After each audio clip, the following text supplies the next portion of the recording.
They may forget your name, but they will never forget how you made them feel. That's a quote by Maya Angelou. Today, people are working insanely hard and overtime due to the COVID outbreak that we have. It's not only putting a strain on our community, but it's definitely putting a strain on the healthcare workers in the field right now. Some of you are probably wondering why I chose this topic. Number one, my husband and I are these healthcare workers. We are the people going in and taking care of your loved ones. It's really hard seeing everything and how people are being affected by this virus. We risk bringing home any sort of exposure we've had to our friends and our loved ones, and that's very difficult. I'm passionate about this because we are these people. We know what's going on. We see what's going on a daily basis. I have a friend who's scared to go home in her scrubs because she does not want to risk exposure. Some of the key things that I want to go over in this discussion are how healthcare workers are becoming depressed in the medical field, how they are also being put at a higher risk of exposure, and lastly, there is a loss of jobs and they're being released from work in the healthcare field. Healthcare workers are becoming depressed due to COVID-19.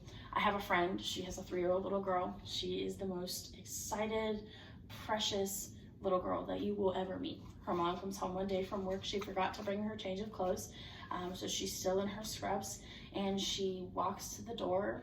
The little girl comes running and she's screaming, "Mom!" She's so excited to see her after a few hours, actually many hours of her being gone for the day, and she had to scream at her daughter no to stop and to not come any closer because she did not want to risk exposing her daughter to whatever she was exposed to during that time at work. Little girl started crying and it broke my friend's heart. Can you imagine how that would feel if you had a daughter and you had to tell her no? You could not give your daughter love and affection and attention because you didn't want to risk her getting sick or her being exposed to whatever you were exposed to during that day.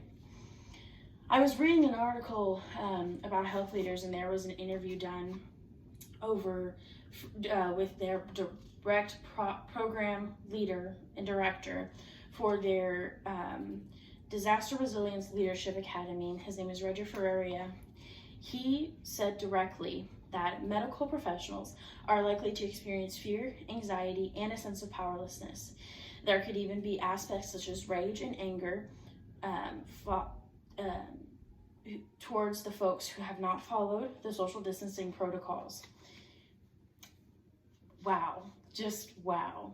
People shouldn't have to be experiencing that and going through that on a daily basis. Healthcare workers are at a higher risk of exposure. There's a lack of PPE, which is personal protective equipment.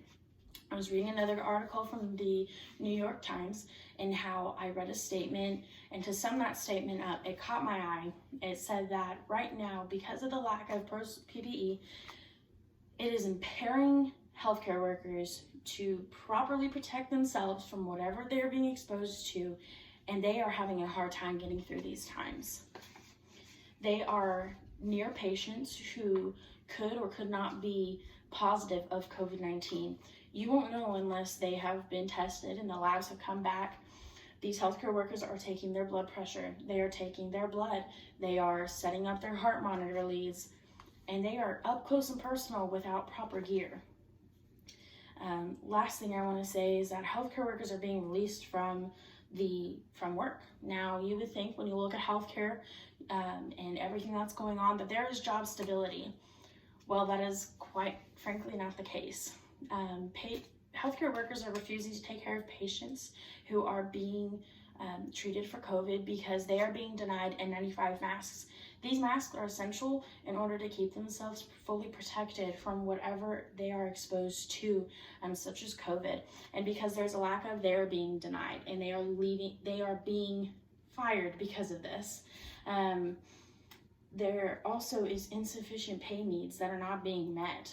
They're working tireless hours. They're working 24, 48-hour shifts, round the clock, no sleep, and they're not being paid for this correctly. There is a pay right now that's going around. It's called hazardous pay, and there are many hospitals not offering it, and they're firing people who are requesting hazard pay. To sum everything up, healthcare workers, the medical profession, anything that has to do with medicine is no small task right now, especially with COVID-19 wreaking havoc on our society and on our world. There are people working hard, long hours to find a cure and to take care of patients and to take care of family members.